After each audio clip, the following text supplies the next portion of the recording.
Bueno, Mauri, lo anticipábamos en la apertura, nos da mucho placer, habíamos prometido visitarlo. Nos distancian un poco de kilómetros. Bueno, la visita se va a ir planeando así. Ahora es un Zoom y después vamos a estar llegando ahí a Allá. Arabia Saudita, Jeddah.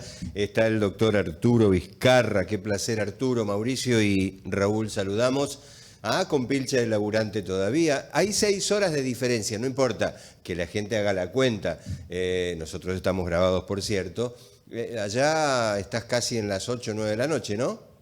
8:20, 8:23, ¿Cómo exactamente. estás, Arturo? Abrazo. Muy bien, un abrazo grande para todos ustedes. Sí. Bueno, Se lo nota cansado, ¿eh? eh, Tiene cara de cansado. y ahora me va... Evidentemente vino una cirugía difícil. Sí. No, la cirugía fue muy buena. A Dios gracias, son cirugías que a veces duran 8 o 12 horas. Y esta la pudimos hacer más o menos en 4 o 5 horas. Mira, eh, Arturo nos contó su historia acá, del primer hecho de tratamiento cardíaco en un hospital público. Él insiste con esto, que todos tienen que tener la misma dignidad de tener el mismo sitio y espacio para ser atendidos en Merlo. Mirá dónde está ahora. Jeddah es la primera ciudad portuaria, me agendé algunos datos, de Arabia Saudita, costa del Mar Rojo, muy cerquita de la Meca. Muy cerquita, algunos kilómetros por cierto, la segunda ciudad de importancia y ahí está. ¿Cómo es el hospital donde estás, Arturo? Claro, Jeddah es la ciudad de arribo de todos Los los peregrinos, peregrinos que correcto, van en la Meca. correcto. La Meca queda a 100 kilómetros, tiene una infraestructura realmente faraónica, tiene hotelería para más de 2 millones de personas La y pucha. tienen un tren que va directo del aeropuerto de Jeddah a la Meca. Jeddah tendrá más o menos 3 millones de habitantes y para que te des una idea, ¿no? El aeropuerto ocupa prácticamente una cuarta parte de toda la extensión de la ciudad. Son datos que sorprenden, ¿no? Porque son Sí, sí. terribles. Bueno, déjame que cambie un poquito la línea de tiempo de la entrevista. En un ratito profundizamos decime después si estoy hablando mal, cirugía cardíaca híbrida. Mauricio tiene más datos, después hablamos. Pero Mauricio decía que estás cansado. ¿Venís de qué? ¿Qué operación hiciste hoy? ¿Qué te tocó recién ahí en tus manos? Hoy operamos un paciente de 40 años que súbitamente presentó dolor de pecho. Nosotros somos hospital de referencia y nos vino directamente apenas hecho el diagnóstico a nuestro centro quirúrgico. Esto pasa en algunos pacientes, sobre todo la causa es hipertensión arterial, donde se rompe una de las capas de la arteria que sale del corazón, que es el caño principal por donde se distribuye toda la sangre, inmediatamente a la salida del corazón. Y eso es terrible, tiene un 2% de mortalidad por hora, entonces es una cirugía de emergencia y hay que tratar de arreglar esa ruptura. Generalmente se hace con un recambio de todo ese segmento por una prótesis y bueno, son cirugías que a veces toman 6, 12 horas más o menos. Este caso, dentro de todo, con un paciente muy afortunado, obviamente que tenemos todos los recursos, y fue una cirugía que creo que no duró más de 5 o 6 horas y quedó realmente muy, muy bien. Muy bien. ¿Un paciente joven? 40 años, 40 años. Mira, y llegó en estado desesperante. No había otra cosa más que la intervención. En cualquier libro de hace más de 10, 15 años, dice de que este problema, esta patología, tiene un 2% de mortalidad por hora. O sea, cada hora que pasa, se muere el 2% de los pacientes que tienen este problema. Si vos haces la cuenta, en 24 horas se muere prácticamente la mitad de estos pacientes con este problema. ¿Cómo llegó? ¿Qué manifestaciones tenía para ampliar un poquito? Dolor de pecho generalmente es irradiado hacia la espalda, no es un dolor que uno puede decir exactamente, ¿no? En medicina en ese aspecto no hay nada exacto, pero sí aproximado, para eso están los protocolos. Y cuando es así, bueno, se hace una tomografía, que es el estudio más fidedigno. Hoy por hoy todos los hospitales cuentan con estos estudios, por lo menos con la sospecha. Obviamente nosotros como hospital de referencia tenemos todo tipo de dispositivos para hacer diagnóstico. Cuando se hizo una tomografía, se construyó un diagnóstico, se avisó a todo el equipo quirúrgico y en 2 horas o menos el paciente estaba en quirófano. Qué bárbaro. Hablaba de disección aórtica, ¿no? El doctor hace un ratito, Mauricio. Y esto emparenta con las carótidas, nuestros estudios habituales, ¿no? Y una carótida tapada puede más llevar... que nada la irrigación hacia la parte superior, ¿no? Qué bárbaro, qué bárbaro. ¿En cuánto se arma un equipo bueno. allí, Arturo? Porque acá yo pienso en nuestros hospitales, armar un equipo realmente costaría un montón de tiempo, que es tiempo precioso para el paciente. Ahí ustedes están equipados como para armarlo en un momento. Que tienen que estar involucrados por lo menos 4 cirujanos, 2 anestesistas, técnico de anestesia, 4 o 5 instrumentadoras, enfermería, todo lo que significa recibir al paciente. O sea, desde que el paciente ingresa y para armar todo el equipo quirúrgico estamos hablando de que somos más o menos 15 personas, 20 personas. ¿Y en qué tiempo se arma ese equipo del cual habla y pregunta Mauri? Te cuento, entre los integrantes están los perfusionistas. Nosotros tendremos cerca de 10 perfusionistas, de los cuales siempre hay uno adentro del hospital. ¿Cómo es la definición? ¿Perfusionista? Nada. Sí. Ajá, mira. Siempre hay uno disponible. Adentro del hospital, enfermeros adentro del hospital, anestesistas adentro del hospital, todos están, lo que se dice en Argentina, guardia activa. Bien. Y por lo menos uno de los cirujanos adentro del hospital. ¿Y este señor en cuánto tiempo está satisfecho con tu trabajo del día de hoy? De recién, esas manos le dieron vida y continuidad a un señor de 40 años. ¿En cuánto tiempo se va a su casa? Este paciente particularmente, donde, como dice Mauricio, una de las complicaciones más temidas es la complicación neurológica, o sea, que el paciente tenga un accidente cerebral, que generalmente en estos casos puede llegar a ser gravísimo. Creo que este paciente va a estar intacto, no va a tener ningún tipo de secuelas, y Dios mediante, yo calculo que máximo en una semana el paciente está yendo caminando a la casa a hacer su recuperación definitiva, ¿no? Cuando decís no teníamos todo, Mauricio puntualizó en la conformación del equipo, yo preguntaba por los tiempos, siempre hay alguien, se organiza todo, no falta nada, digo... Regularmente no falta. No falta nada. Regularmente no falta.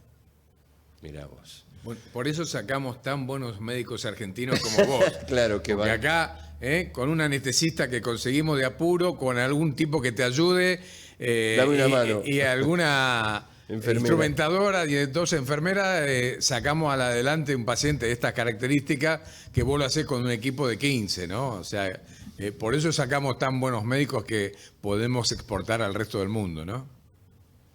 Mirá, estos casos así complejos, si no tenés todas las cosas, a veces no se puede. No se puede, y bueno, yo trabajaba en algunos hospitales donde, te diría, la mayoría de los hospitales no están las cosas y hay que esperar. Y te digo que muchos pacientes se morían esperando de que lleguen los recursos. Claro, claro. ¿Por qué nos contás, me dijiste fuera de cámara, el tema de ese decreto del rey de Arabia Saudita, sí, que me parece muy interesante porque eso implica una empatía internacional, cosa que en el resto de los países no ocurre en absoluto, ¿no? Yo te diría, más que empatía internacional, es humanismo. Sí, sí. ¿Entendés? El doctor Favaloro decía de que la medicina sin humanismo no tiene razón de ser. Y el rey lo que decretó acá de que cualquier persona que esté en una situación de urgencia o de emergencia debe ser atendida, aunque no tenga ningún tipo de respaldo económico, ni seguro médico, ni nada. Debe ser atendida y se le tiene que poner todo. Bueno, eso es porque cuentan con presupuesto además como para erigir semejante documento y situarse allí. ¿Hasta cuándo tenés contrato allá en Jeddah y para quedarte ahí en Arabia, Doc? Los contratos se renuevan automáticamente. Ajá. Mi actual contrato, bueno, se vence ahora en julio, pero nada, son de renovación automática. ¿Y son por cuánto tiempo? Son anuales los contratos. Bien. Se pueden hacer algún otro tipo de contratos, generalmente son anuales. Bien. ¿Considerás que estás cobrando bien, un buen salario por tu trabajo, un buen reconocimiento? No pregunto cuánto, no me interesa eso. Sí, lógicamente. Bien. Bueno, contá, vos, Mauricio, estás más en tema que yo, para eso sos médico. No, porque ahora el tema de cirugía híbrida. Son innovaciones que evidentemente la tecnología nos permite, sobre todo a los médicos cirujanos y a los cardiovasculares sobre todo, ¿no? ¿Por qué no nos explicás los procedimientos actuales de esa naturaleza, Arturo? Mira, es algo que se está haciendo en todo el mundo, obvio, propagado a partir de los países desarrollados, que es utilizar la cirugía convencional para hacer algún paso de resolución de la enfermedad y la cirugía endovascular para completar el tratamiento. Hay digamos, muchos tipos de cirugías en cirugía cardíaca y en cirugía vascular.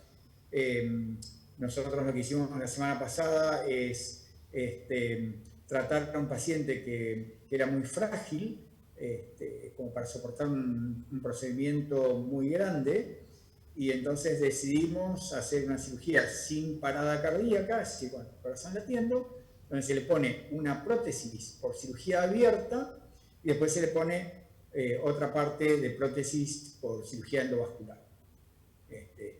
Y bueno, como hablamos, ¿no? Independientemente del conocimiento y las habilidades quirúrgicas, hay que tener los dispositivos que en este caso, bueno, el costo es elevado, es muy elevado. Arturo, las fotos que vemos que ilustran la charla que estás dando son propias, ¿no? Es del momento y esto es parte del equipo que te acompañó. Sí, ahí estoy con el doctor Avillahuel, que es cirujano vascular, la instrumentadora que se llama Wittdan.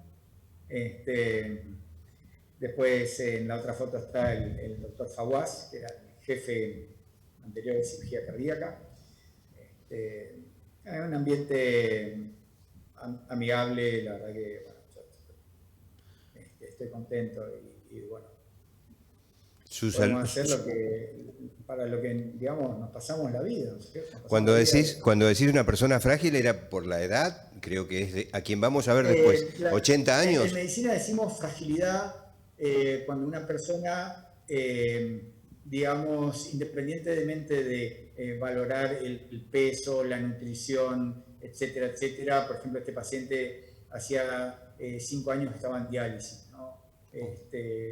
No pesaba 60 kilos, digamos, tiene un montón de factores que contribuyen a la fragilidad del paciente.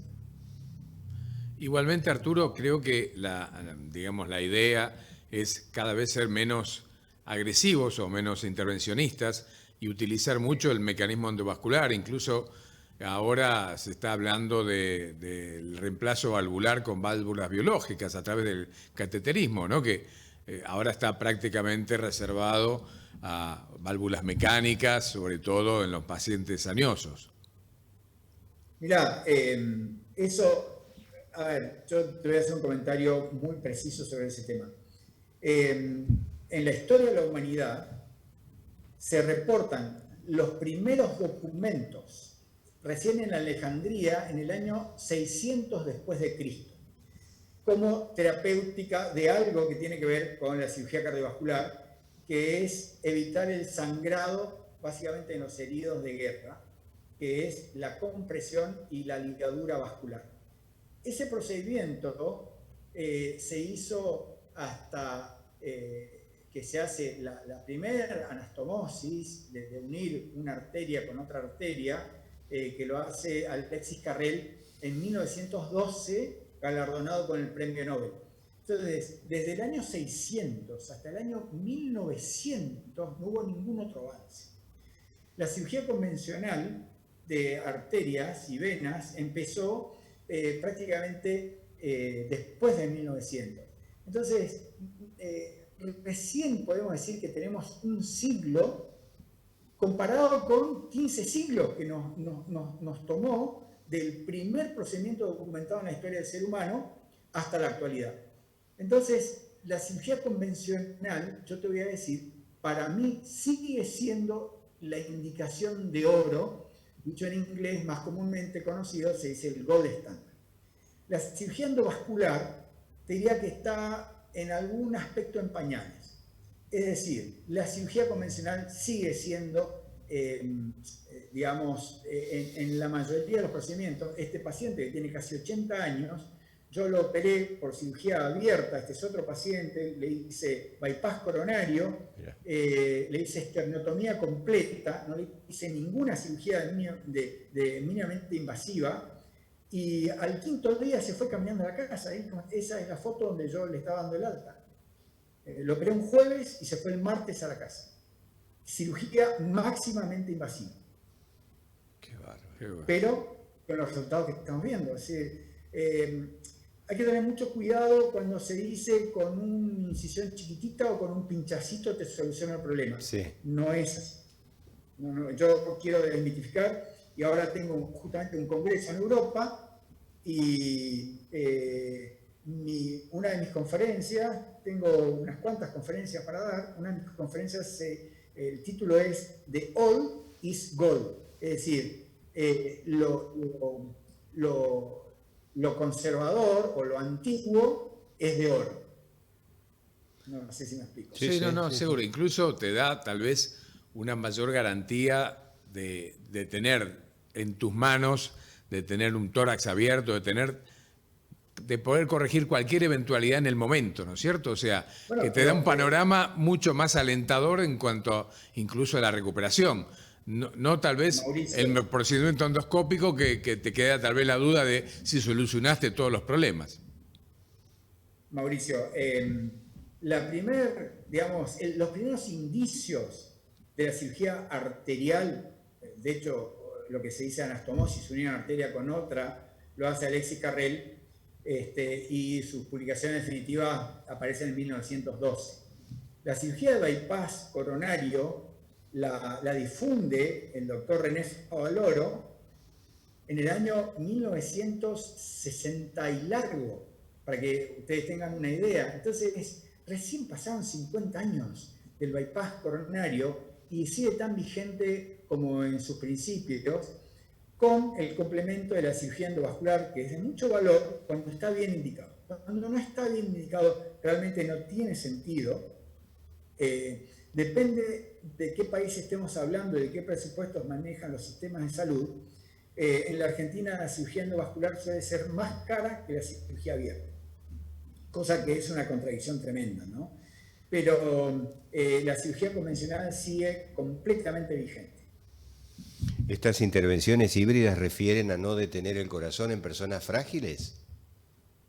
Las intervenciones híbridas, básicamente, yo apunto a eso. Por ejemplo, si tengo que hacer 3 o 4 bypass en una persona que es muy frágil, generalmente yo le hago un bypass, que es el más importante y que es el que tiene una duración que puede ser de 10, 15, 20 o más años, y el resto se hace por vía endovascular. Sí, eso es lo que nosotros hacemos en cirugía cardíaca. ¿Es común en el hospital donde estás que se hagan este tipo de intervenciones? Sí, ¿o está siendo más común cada vez? Se discuten los pacientes y bueno, estos pacientes que son muy frágiles, generalmente, digamos, un bypass, que sería técnicamente la arteria mamaria conectada con la arteria descendente anterior, nosotros decimos mamario de A, o en inglés mammary LAD, normalmente yo lo hago sin parar el corazón. Mirá. ¿Sí? Pensar que vos estuviste con tu corazón afuera detenido, ¿no? 1 hora. 1 hora. Ahí lo cuenta como casi con una sonrisa y oye, miren lo que es. No. Qué bárbaro.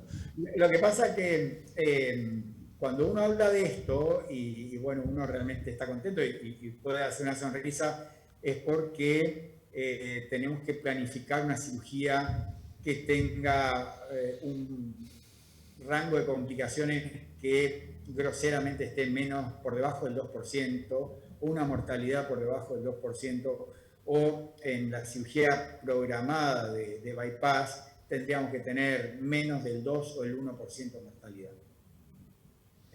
Claro, operar a un paciente de bypass, que uno le abre el pecho completamente, que al 5.º día se vaya a la casa, claro que nos gratifica muchísimo. ¿Sí? Qué bárbaro. La continuidad tuya, tu cotidianeidad, quise decir, tu diario, ¿es esta cantidad de operaciones? ¿Se van programando? ¿Surgen urgencias como las de hoy, hace un ratito nada más? A mí me cuesta entenderlo a los médicos, especialmente a los cirujanos, y ni hablar de tu especialidad. Mirá, el que hace cirugía cardíaca o cirugía cardiovascular difícilmente no le guste estar en quirófano. El lugar que para cualquier cirujano cardiovascular, vos le preguntás cuál es el mejor lugar del hospital para que vos estés, sin duda te va a decir que es el quirófano. Y me parece que también el tema de la urgencia y resolver esa adrenalina, ¿no? de que ese tiempo es precioso, es el tiempo de oro, la verdad que creo que te da una mayor energía, ¿no? Como para tratar de resolver una situación de crisis como esa que viene el paciente con peligro de muerte. Mira, recién lo hablaba con uno de mis colegas que estamos preparando justamente el Congreso, que es el presidente de esta sociedad europea. Y justamente el tema es que todo esto está todo muy protocolizado, es decir, es A, B, C, D, es muy protocolizado, entonces es todo muy automático y raramente una vez que uno hace un plan en una urgencia hay cambios grandes. Es decir, por ejemplo, este paciente dijimos, bueno, la canulación arterial va a ser así, así, la canulación venosa así, así, y ya todo el equipo sabe, entonces es automático. Sí, pero algunas veces me imagino que todo está protocolizado, todo es estandarizado, pero vos sabés que tenés un paciente que no toda la anatomía es igual, no todos somos iguales anatómicamente, claro. Y se puede cruzar alguna arteria que tal vez no estaba en cierre. Es decir, nosotros a veces estamos 6 horas y no nos damos cuenta, estamos 6 horas. Claro. Así, y nadie sale a tomar agua, ni a ir al baño, ni nada. 6 horas, 8 horas. Y a veces estás 10 horas, 12 horas, y sí, claro que hay adrenalina. Lo que pasa es que no es algo que sea chocante para nosotros. ¿Cuándo es el congreso del cual das cuenta y dónde? Es en Madrid, empieza el 4 de marzo y termina el 7. Bien, le daremos cobertura, nos llegarán los pasajes para ir, seguramente. Qué manguero que sos. Decime. Sería espectacular. Ya nos vamos a ver. Arturo, ¿cómo termina? Ahora, por la diferencia horaria, es casi tu cena, ¿no? ¿Es casi el horario de tu cena? Mira, vine del hospital sí. En ayunas. O sea, entré a quirófano a la mañana, me había tomado un té y entré a operar, así que vine a casa y, bueno, cené. Bien. Ya cené, ahora me tomo un té y obviamente estoy trabajando en las presentaciones que tengo que hacer ahora en Madrid. ¿Cuándo me dijiste la fecha de marzo? Yo viajo el 3, el congreso empieza el 4. Bueno, mantenernos al tanto es importante también eso. Hay, digamos, un congreso donde hay una parte práctica, entonces a mí me pusieron para dar clases en lo que se dicen los talleres o el workshop, regularmente en inglés, y después tengo que dar unas cuantas conferencias durante el congreso y voy con otros cirujanos árabes Y bueno, estamos tratando de armar también una sociedad saudita a nivel internacional, como, digamos, le decimos el capítulo saudita de esta sociedad, ¿no? Va a haber una reunión especial para tratar el tema. Obviamente a mí me gustaría hacer también el capítulo argentino, y bueno, yo voy a estar representando a la Argentina y a Arabia Saudita al mismo tiempo. Mira, esos compañeros de trabajo que mostrábamos recién en la foto, ¿son de Arabia o también de otros? Sí, claro. Ah, son de ahí. Ajá. Sí. Escúchame, uno de los muchachos es egipcio. Ajá. Y después el resto son sauditas. Bien, porque seguramente que el corte de esta nota se lo vas a mostrar y tendrás que traducirlo, no sé si manejan el español de buena manera. Che, bueno, Arturo, nada, después sería involucrarnos en lo social y sería muy largo. Hay sitios como en Morón, en Merlo, de zonas muy pobres y muy carenciadas ahí, que llegan a un hospital público, trato de imaginarme, ¿o no es así? Mira, yo voy a tratar de ser sumamente objetivo. Tengo la suerte de conocer muchos países desarrollados, como Estados Unidos, como te diría la mayoría, o todos los países de Europa Occidental. Y siempre escucho la palabra socialismo, autoritarismo, derecha, izquierda, Sí. lo escuchamos todo. Nosotros no somos políticos, pero la vida nuestra tiene que ver todo el tiempo con la política, porque la política nos marca nuestros ingresos, nuestros impuestos, es decir, lo que estamos hablando, qué puedes hacer en tu trabajo, si tenés un trabajo en un hospital público, una clínica privada, todo eso depende de la política, ¿no? Esto es una monarquía absolutista con dictadura. Y obviamente de alguno de extrema derecha o de derecha, y para mí, en lo personal, es el país más comunista de Ecuador. Claro. ¿Por qué? Porque desde el rey, príncipe gobernante, hasta el último de los sauditas, a 100 metros, a 50 metros se visten todos iguales. Perdón, Por convicción. no te entendía. 50... Se visten la misma ropa. Ah, mira. Andan con su sol, que le dicen que es como una toga blanca, y vos a 50 metros, a 30 metros, son todos iguales. Y presta atención a este detalle, no lo hacen por obligación, lo hacen por convicción. No sé si me explico. Sí, seguro. Es un país con una monarquía absolutista, te repito. El colegio primario y secundario es gratis y la universidad sí cambia mucho. El gobierno le paga un sueldo a todo aquel que va a estudiar a la universidad. El profesional que se recibe tiene acceso inmediato a un trabajo o a una especialización en el exterior si lo elige a voluntad, obviamente, esto es completamente libre, y el gobierno lo soporta, es decir, lo sostiene, le paga un sueldo, le paga a la universidad, le paga la especialización para que se vaya el profesional con toda su familia. Los créditos son a tasas no más del 2% para los sauditas. En algunos casos puede ser menos del 1%. Un profesional recién recibido, y yo te puedo hablar de la medicina porque es lo que hago, un médico recién recibido sin especialidad ya tiene posibilidad de tener cualquier tipo de trabajo sin especialidad y puede mantener tranquilamente una familia. Tener una casa, tener un auto y ya mantener a los chicos. Cosa que no pasa en la Argentina. No me cuentes más. Un médico recién nacido en la Argentina está bajo la línea de pobreza. Claro. Sí, seguro. Lamentablemente sí. Bueno, Arturo, un abrazo enorme, por lo menos de mi parte. Muchísimas gracias, es enorme. Solo esto, si tenemos que trasladar a costos, ¿qué vale una intervención híbrida? Aproximadamente, ¿se puede monetizar y decir? Este paciente que operamos se habría gastado no menos de 30 a 40 mil dólares. Dólares. Ajá. Bien. Dólares, sí, No sigo preguntando dólares, más. Todo me voy a abstener de preguntar, lo dejo Mauricio, cerramos. Un gusto verte, Arturo, y bueno, seguí con los éxitos allí.